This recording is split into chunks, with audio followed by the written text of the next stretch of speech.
നമുക്ക് സ്വന്തമായി നന്നായി പഠിച്ച് സ്വന്തമായി ജോലി ഉണ്ടാകണം, സ്വന്തമായി വരുമാനം ഉണ്ടാകണം, കുടുംബത്തിന് ഒരു സ്റ്റേ ഉണ്ടാകണം.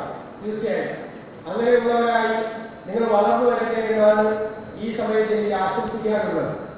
നമ്മളെപ്പോഴും ശ്രദ്ധിക്കാതെ പോകുന്ന ഒരുപാട് കാര്യങ്ങളുണ്ട്.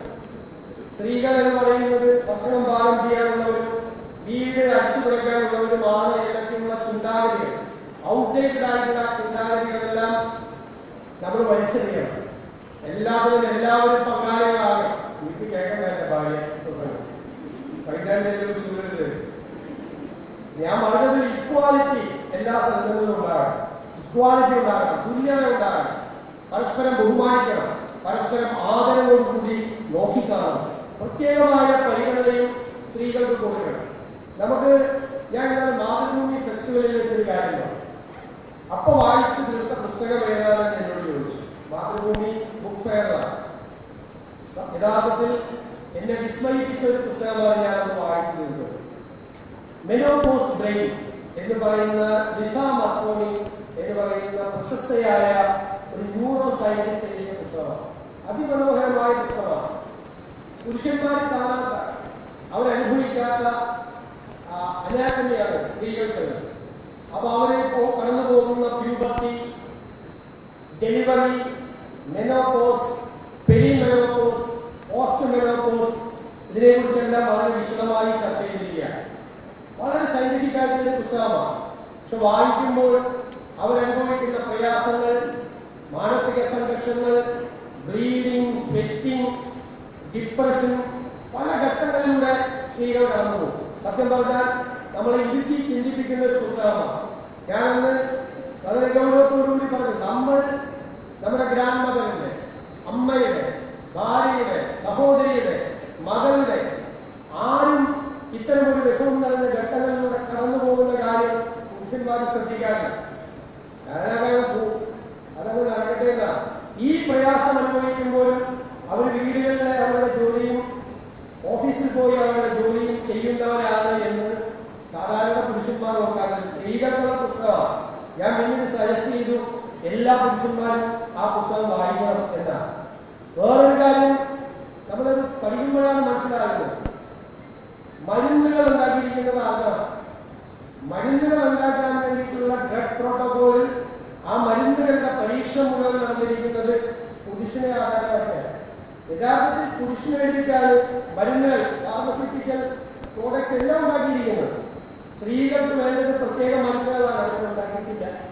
ഗൗരവകരമായ ചർച്ചയ്ക്ക് ലോകത്തിന് വിധേയമാകുന്ന ഒരു പ്രധാനപ്പെട്ട കാര്യമാണ്. ഇനി ഭക്ഷണം, സ്ത്രീകളാണ് ഭക്ഷണം ഉണ്ടാക്കുന്നത് അല്ലേ? കൂടുതൽ ഇപ്പൊ പുരുഷന്മാരൊക്കെ ഉണ്ടാക്കി തുടങ്ങി.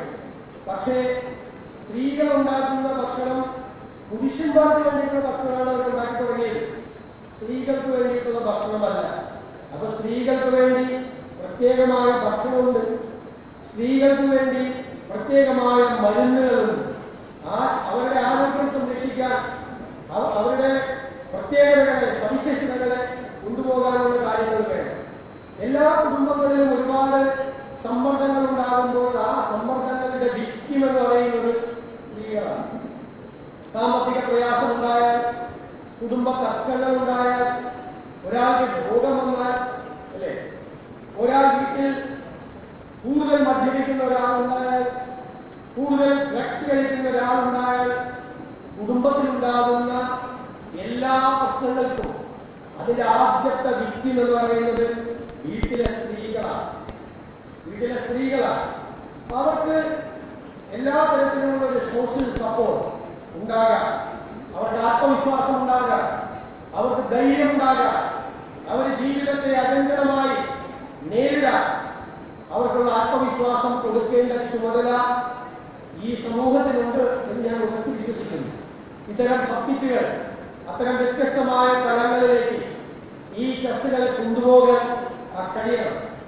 ഇപ്പോ കേരളത്തിൽ ലോക്കൽ ബോഡി ഇലക്ഷനുകളിൽ 50% സംവരണം സ്ത്രീകൾക്കാണ്.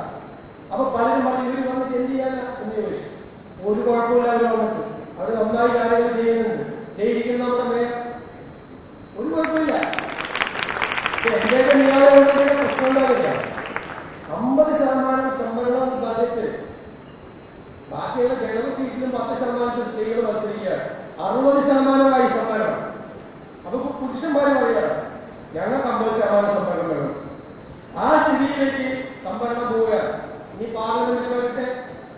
അസംബ്ലിയിൽ വരട്ടെ, എല്ലാ സ്ഥലങ്ങളിലേക്കും, പ്രൊഫഷണൽ മേഖലയിൽ എല്ലായിടത്തേക്കും കയറി വരാൻ അവർക്ക് കഴിയും. ആത്മവിശ്വാസം നിങ്ങൾക്കുണ്ടാകണം. എനിക്ക് നിങ്ങളോട് പറയാനുള്ളത്, പഠിച്ച് മുഴുപിടിക്കുകകളായി നിങ്ങൾ ഈ കുടുംബത്തിന്റെ മാത്രം സ്വപ്നമല്ല, ഈ നാടിന്റെ മുഴുവൻ സ്വപ്നമാണ്. ആ സ്വപ്നമായി മാറാൻ ഉയർന്ന തലങ്ങളിലേക്ക് പോകാൻ നിങ്ങൾക്ക് കഴിയട്ടെ. അതിന് നിങ്ങൾക്ക് കരുത്ത് പകരുന്നതാവട്ടെ ഈ വിമൻ സമ്മിറ്റ് എഡിഷൻ 1 എന്ന് പ്രത്യേകമായി പരാമർശിച്ചുകൊണ്ട് നിങ്ങളുടെ എല്ലാവരുടെയും അനുവാദത്തോടെ ഞാൻ ഈ ചടങ്ങ് ഉദ്ഘാടനം ചെയ്തതായി അറിയിക്കുന്നു.